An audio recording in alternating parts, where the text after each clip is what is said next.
So those of you who are listening, please like and share this conversation. Get your family, your friends, your blood cousins, and everybody involved. Let them know that Straight Talk is on. And it's time to have some real conversation on the matter. Before we get started, running out of the studio. Before we get started, I was going to give you guys an opportunity to give my Godfather, my main man, the Godfather, an opportunity to give us a shout out. Rob, say what's up to the people. What's up, Straight Talk audience? And I have a protege here. It's going to be taking over next week when I'm on vacation. Who is this masked man? You know who he is. You know who he Jonathan is. Den here. Those of you who listen into our weekly show over on WSGW, United Shades of Gray, might recognize me. I'm producer for Kareem over there. Good to be here. Good to be ready to take over for Rob when he's gone next week.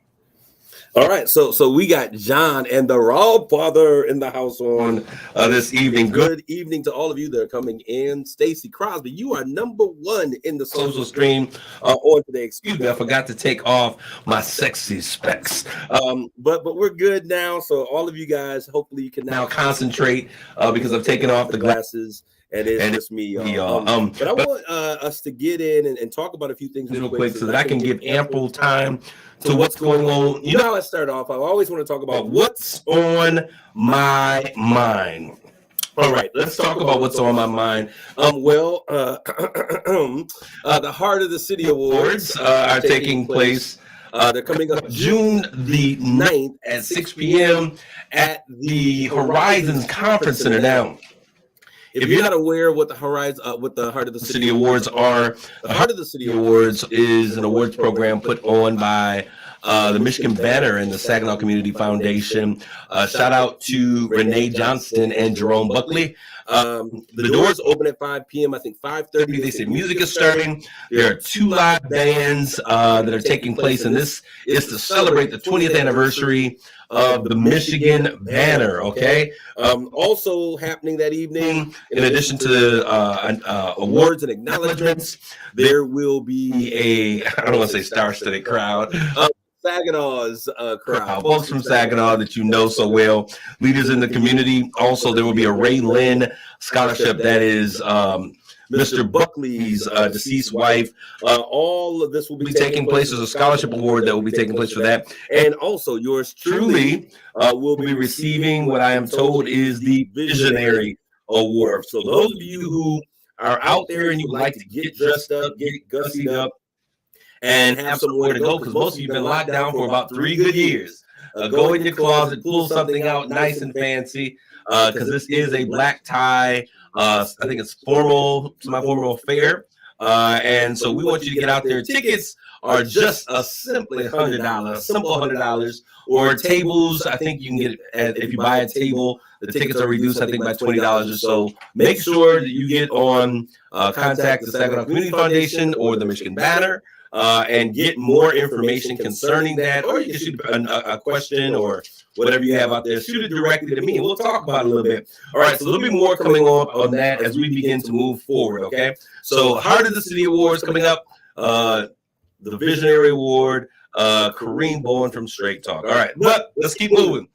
On another note, we have John that's in the house today. John, didn't know you were going to be with us today. Rob, you're going to be taking a vacation is what's going on. What's going on? That's not really a vacation. I'm going to see my one and only pride and joy, my wonderful son, G. He lives in Minneapolis, Minnesota. And so it's been a while since I've seen him. So he's flying his dad out there for Father's Day and to celebrate my birthday.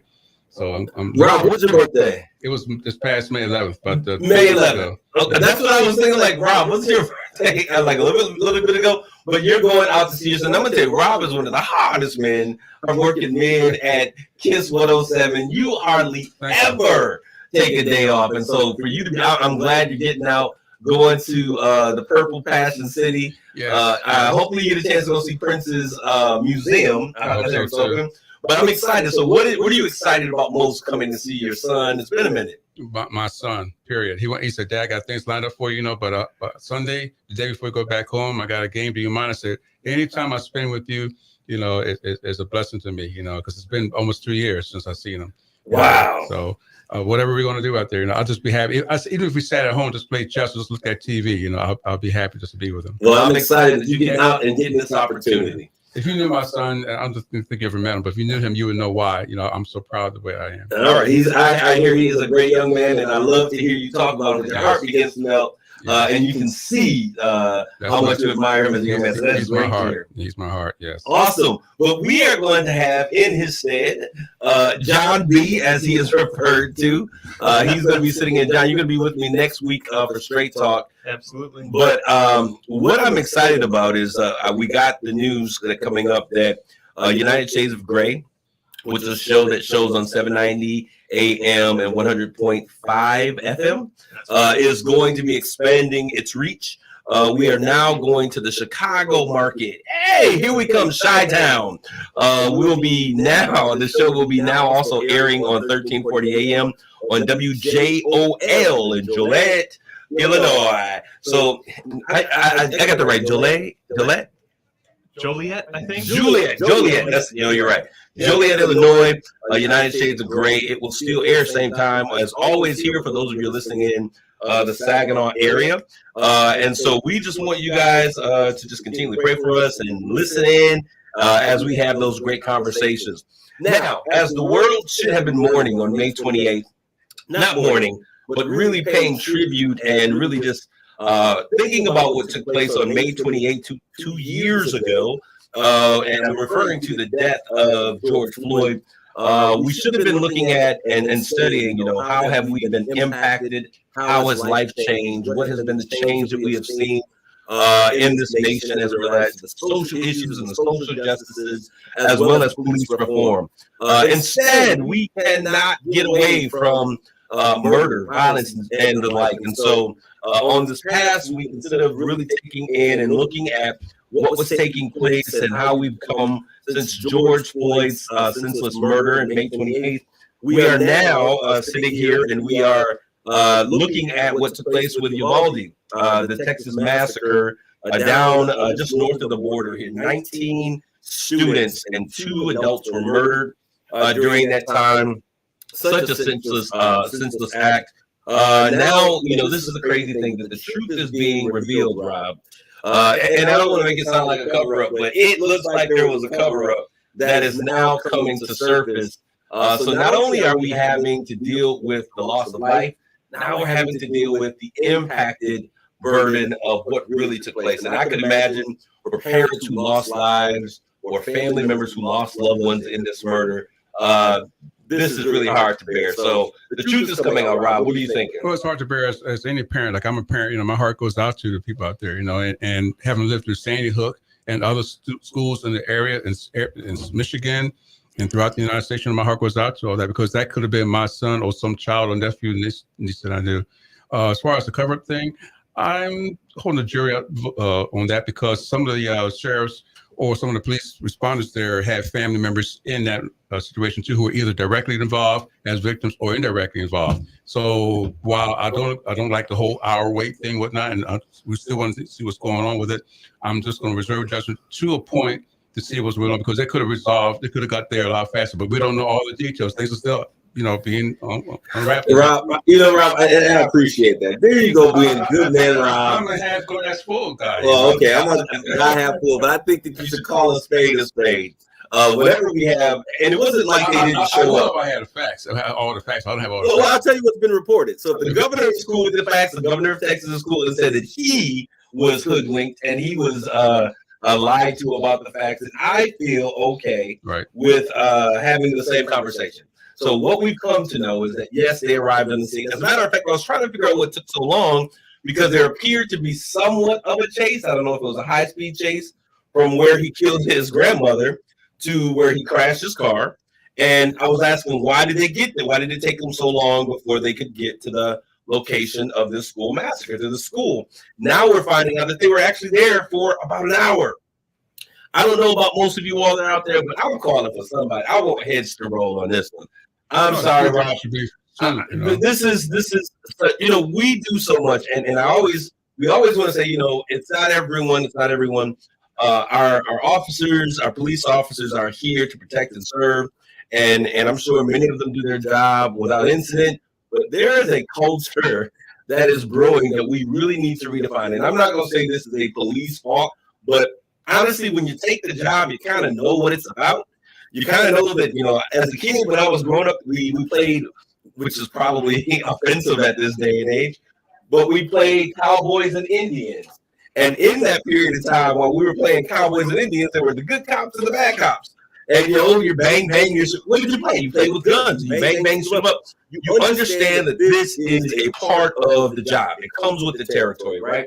So as we begin to have this conversation, it's important for us to understand that this is your duty, this is your responsibility, and I know that no police officer, it's called, you're not supposed to just go in and run into harm's way, but understanding that this is an elementary school, this is different than, Tops grocery store even, where there are adults mostly in there during school time. This is an incident where you know who the intended victims are. It's an elementary school full of kids that probably range anywhere from 5 to 12 years old.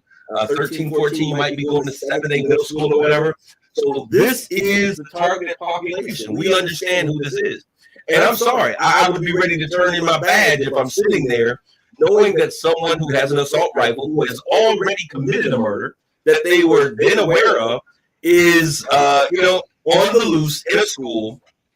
There's no way in the world that I can justify waiting an additional hour before I move in to begin to execute it to take out this threat. Rob, I know you want to be nice, but I think the head should roll for this one. No, I'm not being nice. I'm being based on the facts that I see, based on my perception of the reality of the whole thing. As I said, the jury, in my mind, is still out on it. I don't want to be nice at all. What is the jury waiting for? All the facts to be put in place to put. Things are changing as we speak. That's all I'm saying. Okay. For what I understand, okay? I'm not ready to just sign a dotted line. Let's just bring the whole police department. I'm not ready to do that yet because things change. So I'm willing to give certain things a little leeway to see what. John, this is going to determine if you are here for next week or not. No. John, what are you thinking? Well, I think the biggest.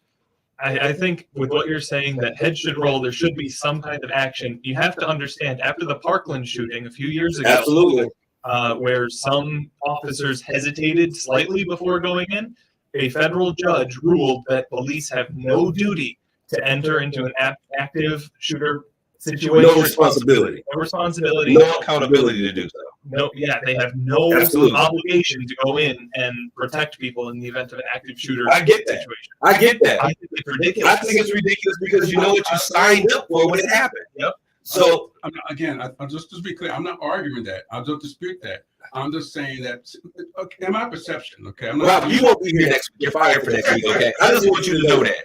I'm just saying, in my perception, okay. For right now, I agree with what you're saying here, but I said, let's just learn a little bit more about it. Rob, we've been waiting, keeping in mind what has been going on, okay? Mm-hmm. Just in the same area, there were 26 people who were killed in a massacre that happened at a church. Right. We are just 9 days away from seeing a massacre that took place at a grocery store in Buffalo. Right. I mean, how many times does this have to happen? Either they didn't rush they weren't taking their time or thinking, what if they had waited an hour before they put their knee on George Floyd's neck? So if we are going to take action, then we should be willing to take action, at least against the threat with someone who has a an AR-15. And we're going to have that conversation. We're going to get into this because I want to talk in this first portion of the show. I want to take a little time to talk about what I consider and what I'm coining. So if anybody else says this, tell them to pay me. America's massacre culture. I don't think anyone's fighting to take that one. But understanding gun ownership in America, it is not a simple act. And so I want to talk a little bit about what's going on, because at the end of the day, yes, we have a problem. We have a number of people in our community that experience it. We saw that in Buffalo, right? And then we do have a mental health issue. I think all of America is suffering from some form of mental health from one degree or the next. Issues, but those are not the only issues. We have a violence issue, but the fact of the matter comes down to this. Most of what we're seeing take place, and a number of the things that are taking place with what weapon of choice? Assault rifles, handguns, guns. America has more guns than we have Americans. I think they were saying something like there's 398 million guns in this country. A gun for everybody. And those, I mean, there's 329 million, 330 million Americans. So guns outweigh Americans by 60 million. And so that's a problem. And this is the thing that's really crazy is that those are the ones that are documented. What about all of the illegal guns that are in this country? What about the guns that are on the street that aren't assigned to anybody? So as much as I love my 357 revolver, Smith & Wesson, as much as I love taking my 9mm out, as much as because I go to the range and I shoot with these things. And now we're living in a culture that we're seeing that the increase in the rush and the growth of handguns in America is becoming more popular. And we're going to talk about that stand your ground piece because that has a lot to do with what's taking place. People are not feeling safe in America. And one of the fundamental pieces of any government is that they're supposed to protect and help their citizens feel safe. I don't see it happening. There's something going on, and we got to have a conversation about it. Now, Rob, you were in the military, so I want to use you for just a second. Oh, gosh. So when we talk about AR-15s, I'm going to talk about things that you're aware of.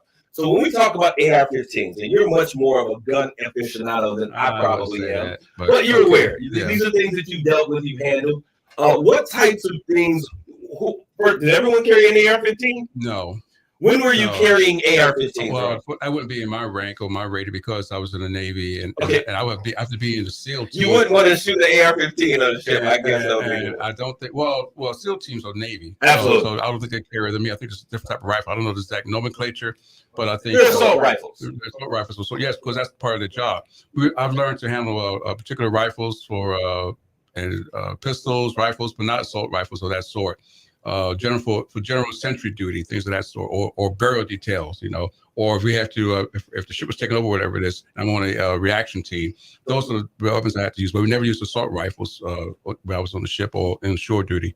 Whereas Marine Corps people would do that, Army people would do that sort of thing. But again, I don't know the proper nomenclature. I don't know if it's called AR-15 or what it is, but that's what it was. But we trained to train on how to properly use those weapons and when to use them, because the last resort is you don't whip out your service revolver or service rifle and shoot something. You investigate the scene and whatnot, and then if necessary, unless you're being shot at, you can fire your weapon. What is an assault rifle used for?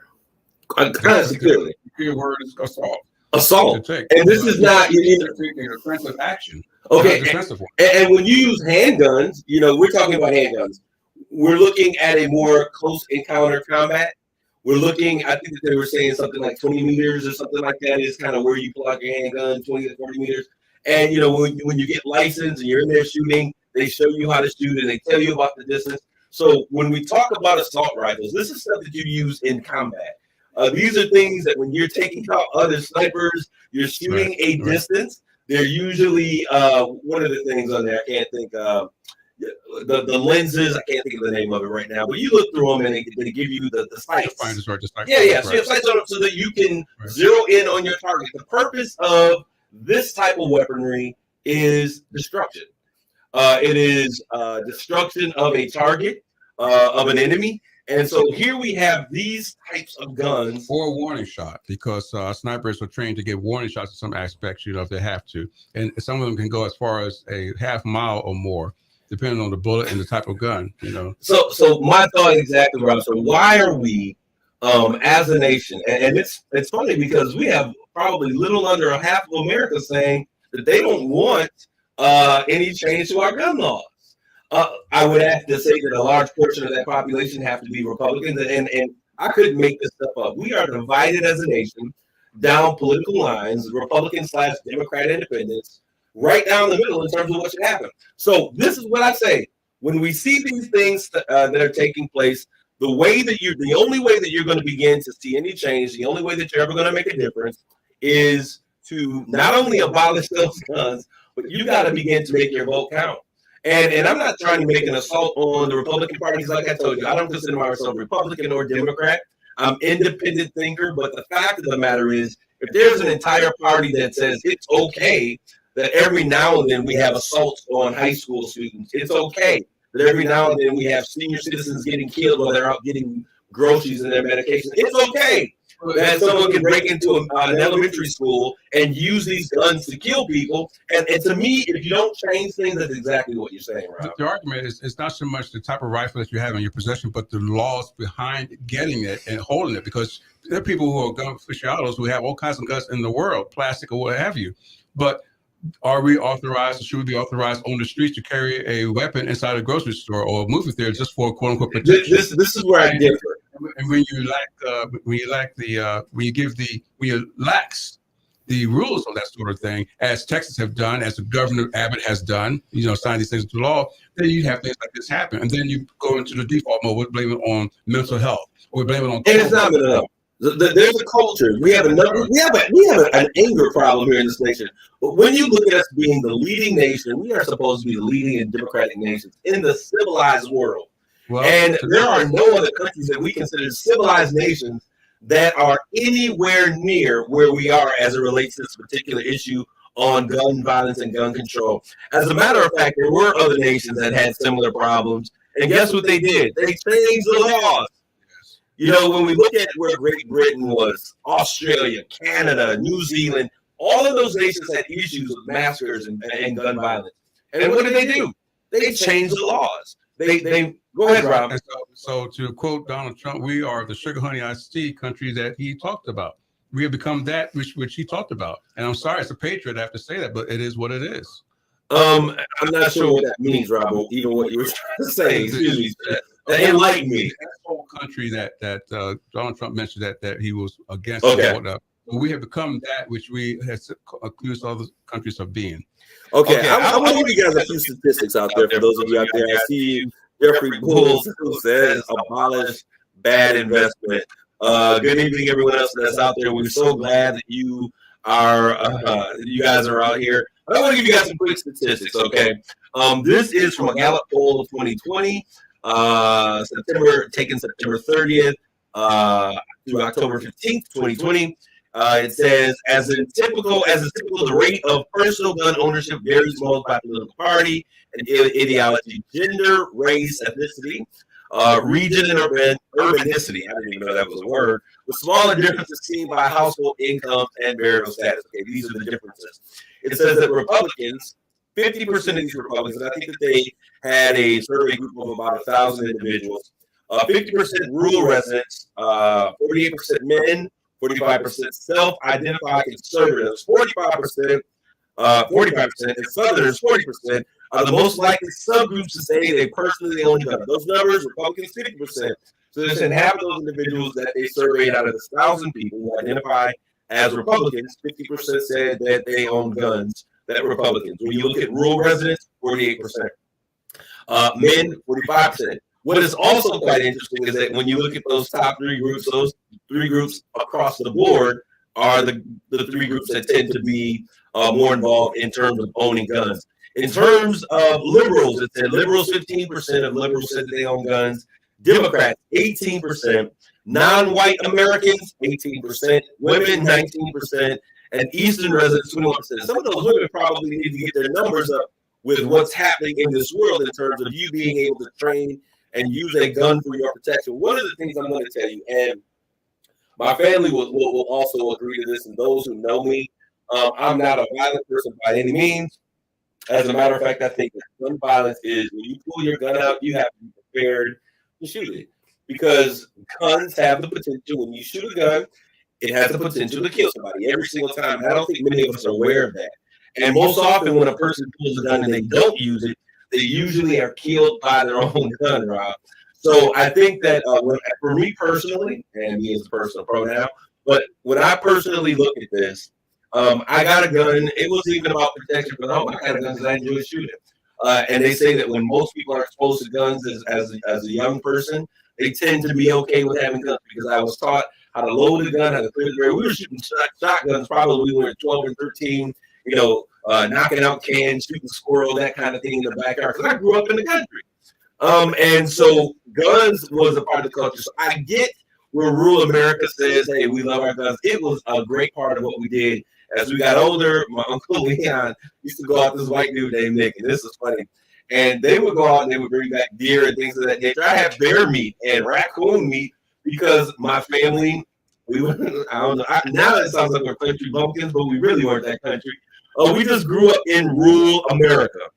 And so we enjoyed those types of things, and we enjoyed hunting. When I got older, I began to understand, as I go out, like, people are crazy. You start seeing a couple of these massacres, and you see how people are just caught off guard in their regular scope of the day.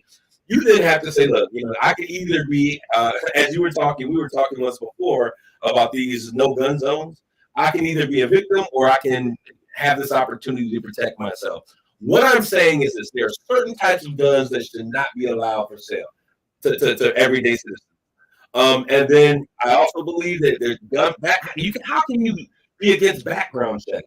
How can you be willing to sell guns to people who aren't even allowed to buy alcohol? Like, I don't understand that, Rob. And so I think that we have to have a really strong conversation. You gotta take your ballot, take your vote to the ballot, and make your stake your claim. Jeffrey Bulls. Another issue has been the intentional misinterpretation of the Second Amendment. Ooh, Jeffrey Bulls, that is a whole nother conversation in and of itself, because I was talking with some law professors, and they were saying how these black individuals had gotten these guns. This is a long time ago. And they claimed that the reason that they were going to have these guns because they had a right to bear arms according to the Second Amendment. And they were told by the U.S. Supreme Court that that is not what that meant. So we're going to bring those attorneys in. We'll have that real conversation about what it means and what's happening. We're going to take a quick commercial break. I had to get those things off of my chest because if you know what, I would just explode if I didn't have you all here to help release some of the tension. When we come back, we're going to share a little bit about this Juneteenth celebration that's going to come on. I have the curators of this great moment. Listen, Saginaw, keep your family involved.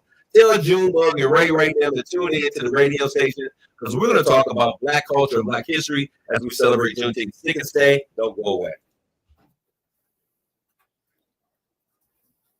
Kiss 107.1. At Carlton Elementary, we believe that small class sizes You're going to kill me. Rob, you turned my headphones off too high. Oh, yeah, I didn't mean to. Sorry. We have a problem with the computer here, so I'm trying to do some tricks on here to get things to play. You should have your guests come in now and get set up. I'm gonna head out. My dad just texted me. Okay. So you got to turn around here then. Yeah, I got it. Thank you so much. If you have any questions, let me know. Ray. What did you say? Ray. Huh? You said Ray. And Junebug. You know who Ray and Junebug is. How you ladies doing? Yeah. Awesome. It's a tall order. Where are we going to find all of that? I think we need to check out Carlton Schools. Hi, this is Tiffany Peterson from Carlton Public Schools. Schools are It's so are being shaped up. accepted June 1st through It's June up. 15th. Oh, Visit it's cool, guys. 1475 or visit choosecarlton.org. Straight Talk Wireless now is the new iPhone. Hey, Rob, can we change that to them? What matters. And with Straight Talk, you can focus on getting the best deal. Okay, ladies, that will be your camera. See that? That's your camera. Okay. So you may just want to turn your seat just a little bit. There you go. All right. Remember your camera's that way. 15 seconds, stand by.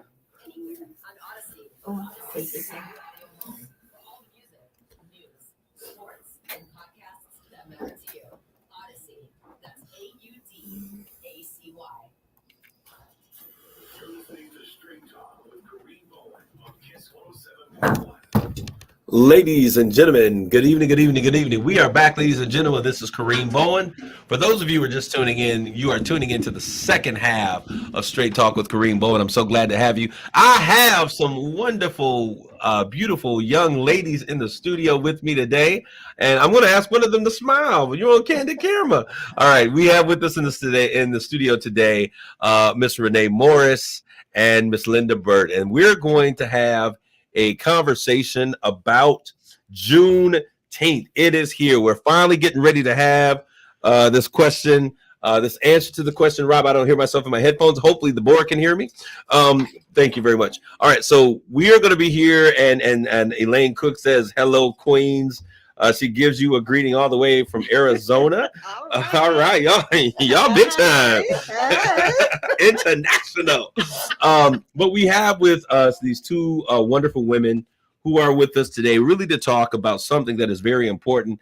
And really, if you are a part of the ADOS, African descendants of slaves, if you are a person of color, if you are Hispanic, if whatever it is, if you've ever experienced any type of bondage in this country, you need to be a part of this conversation, because it's not just for African descendants of slaves. And the reason I say that, because the tools that we use to purchase and to gain freedoms are the same tools that you have used. And so we have often set the standard, the way, and paved the way for many other groups, genders, and gender identities to really receive freedoms that we now consider American rights, right? Mm-hmm.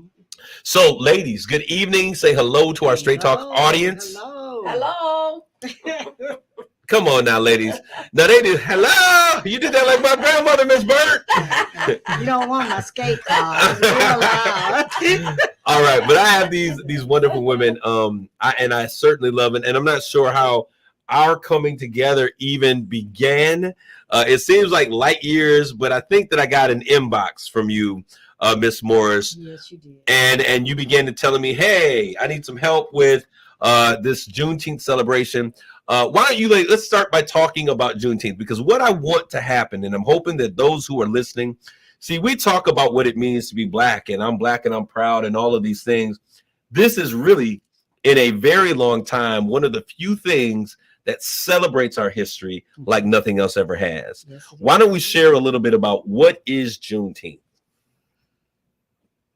Juneteenth is a celebration, a jubilee celebration of all of our history, not just the general's rule of that day, but since 1865 until last year, they've been, it's celebrating. Yes. And so when we look at this, and for those of you who are not necessarily informed on what took place, and before we get to that, before I give you the Juneteenth celebration, I'm going to tell you where. No, let's go with the history, and I'll come back, because if I get carried up and I start talking about roadblocks and people who did not want, y'all know I go a whole different direction. Yeah. So let's stick to the history. Stick to the history, Kareem Bowen. Stick to the history. Straight talk later, right?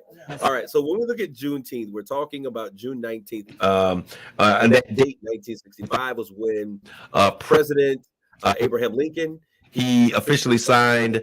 What's going on? In 1865, when the slaves in Galveston, Texas. I'm sorry, 1863. Thank you. I'm glad you know your history. 1863, January of 1863. It was right. Look, don't be correcting me on the radio. I got this. No, but you're absolutely right. We want to make sure we give this correct information. And I was sharing with you guys a number of months ago about how I wanted to make sure we really celebrated this, because many of you grew up in black churches, especially Pentecostal churches, and you celebrated something that was called watch night service. Yes. And it's like cooking that turkey in that 18-inch pan. You just do it because that's the way grandmama did it and her mama did it. But the reality of it is that is where we began to institute in churches this idea of watch night services, because December 31st, 1862, everyone was in anticipation that the president was going to say on the next day, hey, he had signed the Emancipation Proclamation.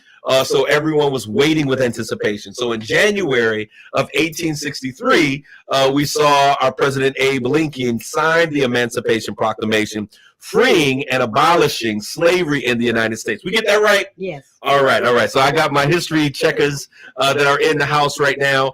And the reason why we're looking at the date of June 16th is because many blacks did not know that they were free at that time. So you had a lot of southern states, and in Texas, where the first celebration of the Juneteenth celebration in Galveston, Texas, took place. Many blacks were still working on those crops because those farmers wanted to make sure that they got that free labor to get those plants, those cotton and tobacco and sugar cane in. You understand what I'm saying? So they did not. This is how cruel people can be. They did not allow these people to know that they were French. So the 13th, 14th, and the 15th Amendment, when we look at the Reconstruction of America, were the key pieces that have made us free. One gave us freedom, the other gave us citizenship, and others gave us the right to vote and other things, right? So when we look at this, on the 19th of June, 1865, I always want to say 19, but that was too soon. 1865, the words of that edict were read by the general who rode into town, General Gordon Granger, who came in and read the decree to those slaves. Hey, y'all still working, but we's free now. All right. So that celebration has been going on in Galveston, Texas, and all over in other countries and in other states. And it's been going and spreading. And as Black people, we don't understand our history. No, and so there are many people out there that are listening that they didn't know what Juneteenth was until our white president signs it in by executive order that this is going to be a national holiday. How sad is that? So when you think about it, what was the reason? Because this is the first year that we're coming into that we're able to celebrate this as a national holiday. So ladies, why was this so important to you? Oh, that we educate our people what it's about and get excited about it and celebrate it. This is the first national holiday that is ours. So that's why we wanted to do it. She said this is the first national holiday that is what about Independence Day? The 4th of July coming up in 4th. Why can't you Black people? Why can't you Black people just have the same, enjoy the same holidays? I'm playing devil's advocate now. Enjoy the same holidays that everybody else has. You're not in Africa, you're in America, and the 4th of July is when we celebrate Independence Day. Why can't you get with that? Well, you seen the T-shirts that said no Independence Day, Juneteenth? That's our Independence Day. Okay, but why do I always have to have, we have, this, it's got to be the Black this. We have this, it's got to be the Black this. It's way overdue. Why do you think it's overdue? And why should people celebrate Juneteenth over the 4th of July? Well, because like you said earlier, Juneteenth also encompasses everyone. Every battle that's going on for 200-something years? Yes. Of freedom for whether you're Mexican or whatever. Yeah. And the fact of the matter is, ain't nobody free till we all free. That's right. So let all of America celebrate Juneteenth. You understand what I'm saying? Yes. Because Independence Day, when we think about this, and those of you who are listening, and you're absolutely right. Somebody said, Marva Lynn, I hear you got it is snatching the covers off a whole lot of things. We put it all out there. Elaine Cook, it's our independence. But when we look at this, we celebrate the 4th of July. This nation has celebrated the 4th of July because it was our independence, so to speak, their independence, I shouldn't say ours, their independence from Great Britain, from the aristocrats, those individuals who were in power, no longer oppression, and they had freedom of religion and all those things that were the ideas coming into this new world.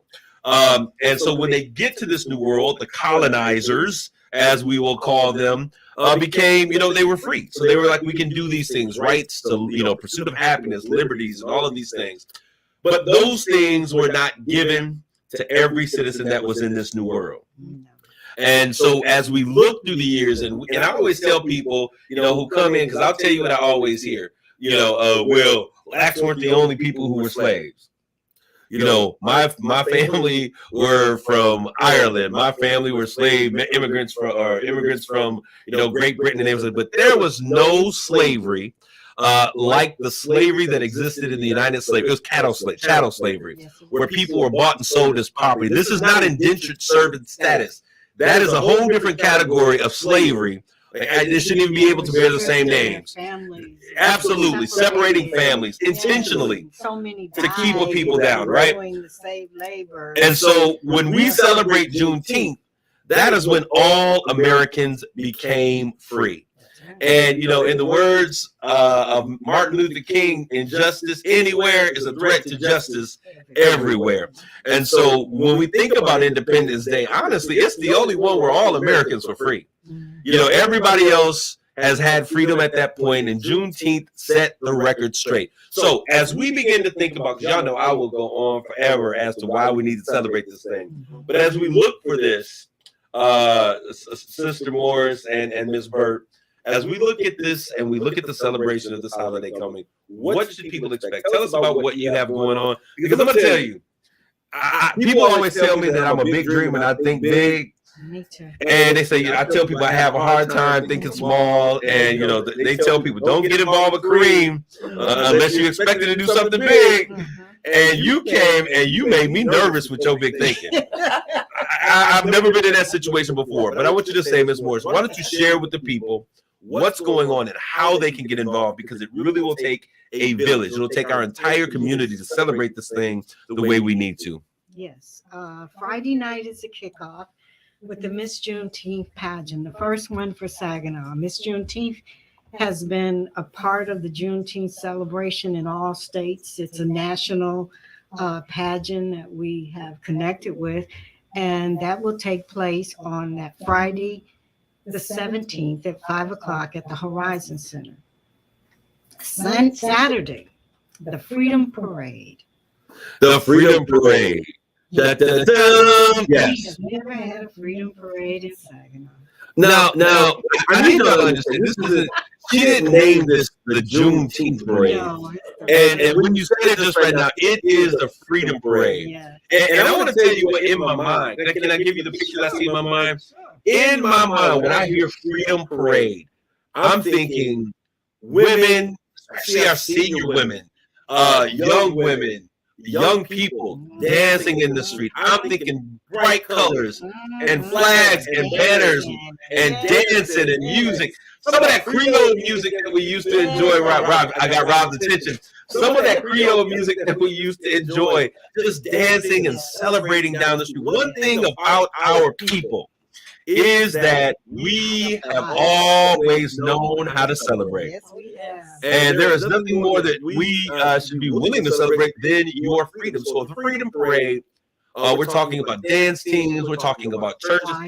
If you have any attachment to the history and to the past of blacks in America, this is the reason to celebrate. So we're saying white women who married black men, celebrate his freedom, because you couldn't have had Tyrone if it wasn't for it. So this is an opportunity for all of us to come together and to celebrate. They sit here like, we need 5 minutes to pull it back together. Rob, what's on your mind? Help these women, because they sit here like, this boy is crazy. No, I agree completely. I'm 63 years old, been around long enough to know and appreciate our culture. And I was just saying in the last show, George's show, that we celebrate bury people with honor and dignity. And one of the things that came about for Memorial Day was started by Black people because they buried the Union soldiers, something that a lot of us did not know based on Kimberly and Napoleon's research. So, but we honor the dead. We honor people who respect people to dead, bury them properly.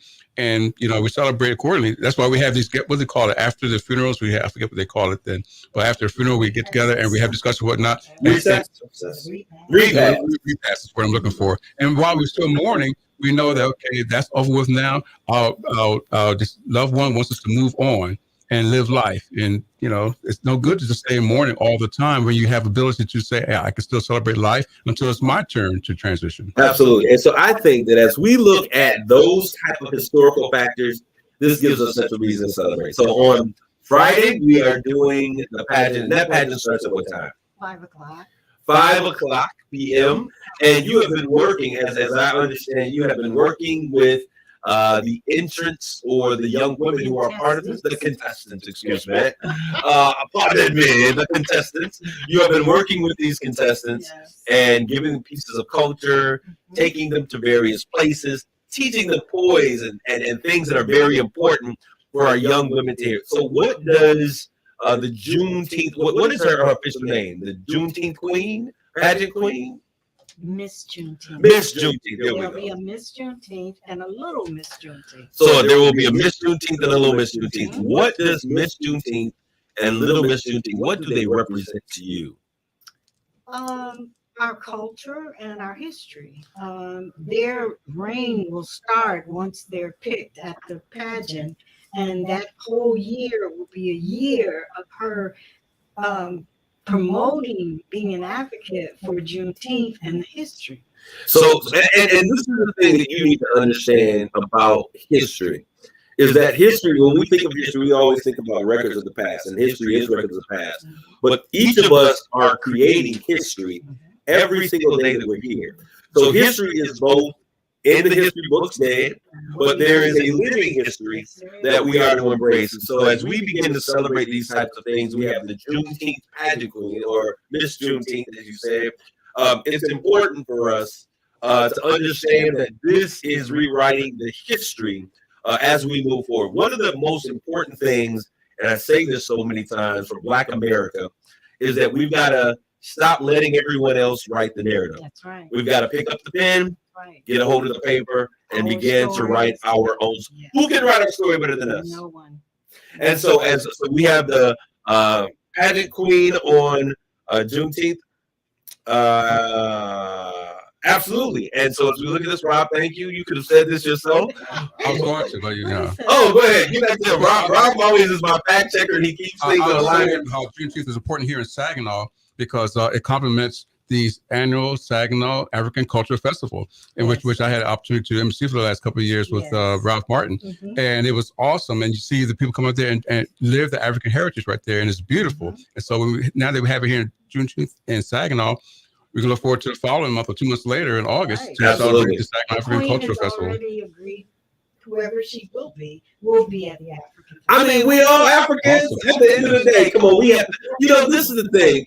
I'm going to say this about y'all Black folks. I'm going to say this. I have more mature people in the audience. Don't just deal with Rob. Now I'm seeing the real reaction of what people get. Thank you, Ms. Bird. Let me clean this thing up a little bit. Let me tell you something about you colored folk. It has been said for a long time that we struggle to work together, that Black people can't work together. Yes, we can. I'm going to give you the narrative because, as you say, yes, we can. I say that because so many in our own community, we bear those lies. And we need to understand that all it takes is for one individual to begin to repeat the lies. Something comes up, Black people can't work together. And so in our community, we have Black folks who say they love our people, love our culture, and are part of our culture, going around saying that Black people cannot work together. So when we have these opportunities, this is an opportunity. Not only, we don't have to show anybody anything, because what they recognize is that if we can start in this nation with the disadvantage that we have had, we're running a 100-yard dash and we're starting at the start line and they got 50 and 60 yards. If we can then be able to do the things that we have done, we are resilient people, okay? And so we have the ability to work together. We're better together, as a matter of fact. And so I think that when we show up in these instances, it shows what real Black excellence is all about. And so I think that it's important for us. Rob, were you going to say something? I saw your eyes light up. Black pride. Black pride. Yes. I mean, come on, let's get that James Brown song dusted off the shelf. He was a little crazy. I'm Black, I'm proud, baby. I'm Black and I'm proud. Say it loud. And y'all got me now. Y'all, look at y'all. They ain't right. Like you mean it. But I think that it is very important for us to understand that the world is watching. I don't care what you say. My mom told me something, and I live by those words every day. If you're going to do something, you have to be twice as good when you come in this color of skin, when you've been blessed with this much melanin in your skin, that you don't have to go out and burn, and people hate you for the color of your skin because they ain't got it. And I was always taught that you have to be twice as good. And so Black excellence for me means doing something in a way that your ancestors will remain proud about how you've done that thing. And so what I'm going to see, for those of you out there, call to action, how can they get a hold of us? We still ain't got the ending of the show as we continue to go forward. We're going to get there. We got a few minutes. She's saying, like, Mr. Bowen, please, I got you. I got you. The important part. Okay, I want them to feel comfortable. You know how our seniors are. They want to make sure that we do this in a very defined way. I got the old man in the corner putting up fingers. I know how much time we got here. All right, dear Madam. All right, so on Friday, we have the Juneteenth pageant with our pageant queen. Tickets are $25. Tickets are $25, and this will be when? June 17th at 5 o'clock at the Horizon Conference Center. And I was told that you are already exceeding expectations in terms of how you're doing with those ticket sales. Yes. So the community is showing up. So what that means is you don't want to be the only person in the community that is not there supporting your history and supporting the Juneteenth pageant These queen. young girls. What's that? These girls from 7 to 14. 7 to 14. Poise, style, grace. Are there categories that you can share? How are they going to be judged? They'll be judged on community service, poise, their walk. What else is it? Essay. Oh, they had to write They something. had to write an essay, and their grade points average, and their interview. They have to do an interview with the judges. All right, that is absolutely awesome. And I heard that you are soliciting talent from near and far on bringing this together. I know who the Grand Marshal is for the parade on Saturday, and I'm extremely excited. Yeah. Miss Carlene Gill. Miss Carlene Gill. Now, for those of you who don't know who Miss Carlene Gill is, when I was a young man, everybody who went and got their first Jerry curl, you went and got it from Miss Carlene Gill. She used to be over there on Jane Street. Yes. On Jane Street. First barber school. First barber school, black barber school in the city, and she put it together, and she had all. I remember the legacy of Miss Carlene Gill. And as a young man, she was fine. We all had that little crush on her. You can't wait to be like Miss Gill. But I was so blessed. I went up north to Idlewild, and I didn't know that there was an Idlewild museum. And went in the Idlewild Museum and checked things out. And then I went to the Detroit. It's called the Detroit Yacht Club. Which, I mean, come on, we was partying and all kinds of stuff. And I saw Miss Gill's poster in there from back in the day. We was like, we got the older version of Miss Gill. She was really a looker when she was younger. And she was dressed up in her little flapper attire, and I didn't know that she was an entertainer. Looking for someone to dress up. And, I mean, it was absolutely amazing. And so I'm so glad. I think it is so fitting because there's so many what I would consider local celebrities in our community that don't get celebrated in the manner that they should. Now, you got to think she was doing what she was doing whenever y'all was also be in church on Sunday. And so it was looked at in a particular light. And we never celebrated her talent or her contribution to Black entertainment.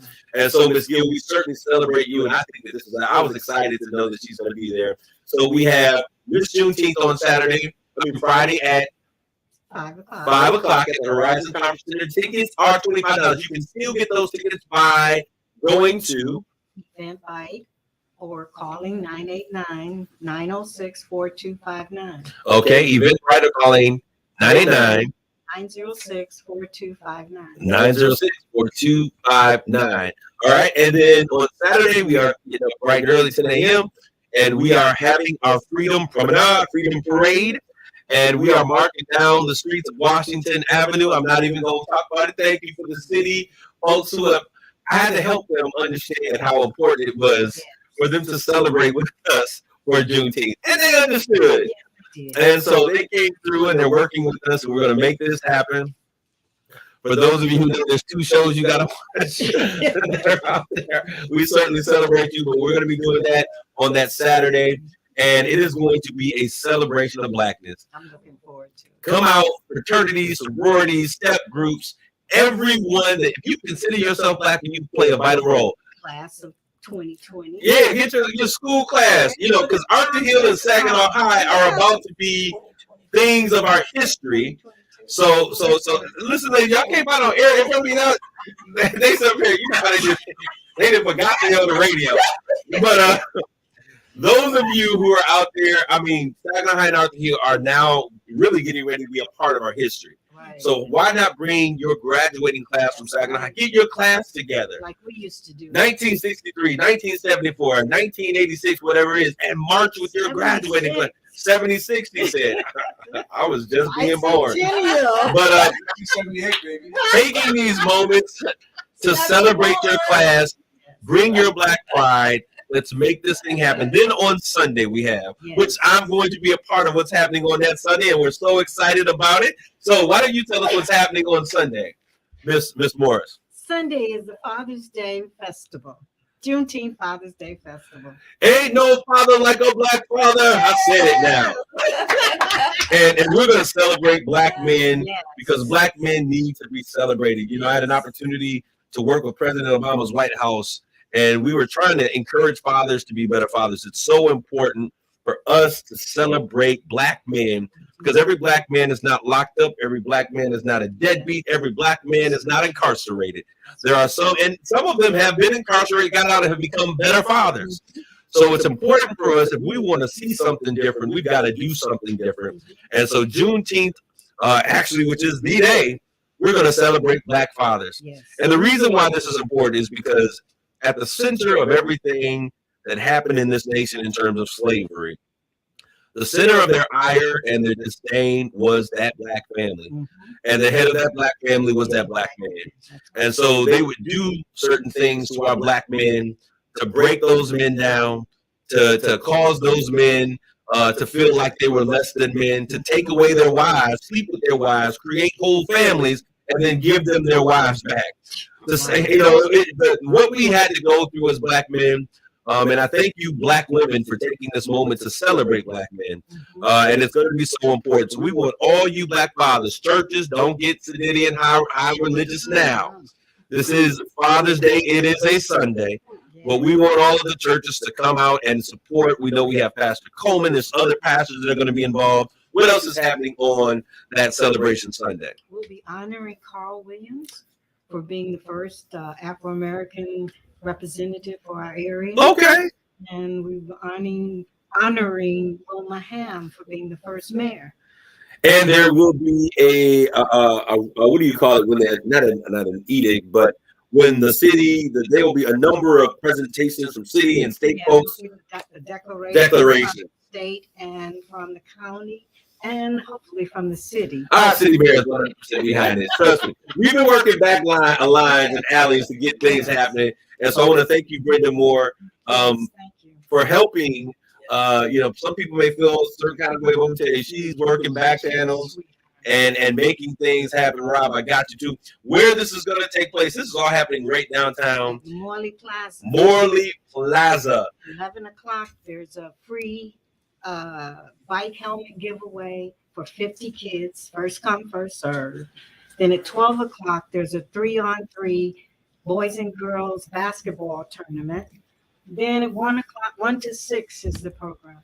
So we're going to be out there celebrating. We're going to read that portion of the proclamation that set free black slaves. So we're excited. Hopefully that you're excited. Let's get in here. Let's have a great time together. We're going to be doing that march from St. Mary's parking lot down to Morley Plaza. It is going to be an amazing time. Now, let me tell you what's significant about that, because during the George Floyd marches and protests, I led a group of 300 black men from St. Mary's to Morley Plaza. And now here, just 3 years later, we're leading a community of people, black folk, celebrating freedoms from that same location down to Morley Plaza. You don't want to miss it. There will be food vendors. There'll be all types of celebration. They're going to be there. Come on. All you got to do is nothing. They're going to pull their food trucks in. So we're going to have a great time. Thank you guys for tuning in today. Once again, they can check out Miss Brenda Moore. She's on social media. There is a Facebook page for Juneteenth. Let's make this happen. Saginaw. It's time for us to rise up. And I always want to say that we can change anything that we can have a conversation about. God bless you all. Grace and peace. Talk with Kareem Bowen on KISS 107.1. The views and opinions expressed. I can hear Kareem. Huh? Oh.